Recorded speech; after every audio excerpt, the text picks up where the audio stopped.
అందరికీ నమస్కారం. ఈరోజు గుంటూరు రావడానికి రెండు కారణాలు ఉన్నాయి.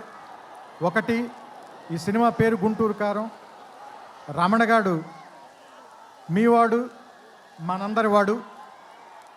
సో అందుకని మీ అందరి మధ్యలోని ఫంక్షన్ చేయాలని ఆయన ఇక్కడికి చాలా షూటింగ్లో విపరీతంగా అలసిపోయిన తర్వాత కూడా వాంటెడ్గా గుంటూరు ప్రజలను కలవటానికి వచ్చారు.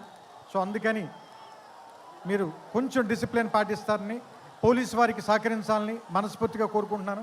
ఎందుకంటే వాళ్ళు చాలా అలసిపోతున్నారు పోలీసులందరూ. నేను చాలాసేపటి నుంచి చూస్తున్నాను. చాలా త్వరలో ముగించేద్దాం ఈ విషయాన్ని. రెండో విషయం, సూపర్ స్టార్ కృష్ణ గారు తెలుగు సినిమాలో విడదీయలేని ఒక అంతర్భాగం. అలాంటి ఒక గొప్ప మహానటుడు, మహామనిషి. ఆయనతోటి నేను నేరుగా పనిచేయలేకపోయాను, కానీ ఆయన పనిచేసిన సినిమాకి నేను ఒక రైటర్ దగ్గర, పోసాని మురళి గారి దగ్గర అసిస్టెంట్గా పనిచేశాను ఆయనకి.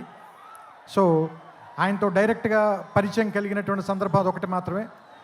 ఆ తర్వాత నేను అతడు కలేజాల సినిమాలు తీసినప్పుడు ఆయనతో మాట్లాడడం, ఆయనతో గడిపిన ప్రతి క్షణం కూడా నాకు చాలా చాలా చాలా అపూర్వమైంది, అమూల్యమైంది.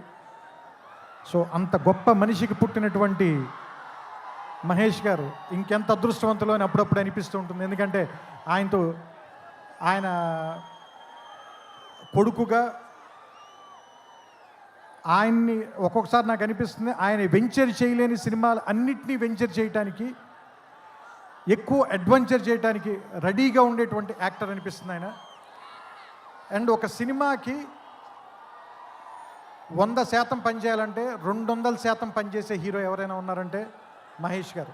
ఇది చెప్పడంలో మాత్రం తెలుగు ఇండస్ట్రీలో ఎవ్వరు కూడా వెనక్కి తిరిగి చూడరు, ఈ మాట చెప్పడానికి ఎవరు కూడా. అండ్ నేను అతడు పనిచేసినప్పుడు ఎలా ఉన్నారో, కలేజా పనిచేసినప్పుడు ఎలా ఉన్నారో, ఈరోజు కూడా అలాగే ఉన్నారు. అంటే 25 సంవత్సరాలని మీరు అంటున్నారు, కానీ నాకైతే ఒక 2-3 సంవత్సరాలు కానీ క్రితమే ఇంట్రడ్యూస్ అయినటువంటి హీరోలాగానే అనిపిస్తున్నారు. చూడ్డానికి అంత ఎంగగా ఉన్నారు, మనసులోనూ అంత ఎంగగా ఉన్నారు, పర్ఫార్మెన్స్లో కూడా అంత నూతనంగా, అంత యవ్వనంగానే ఉన్నారు.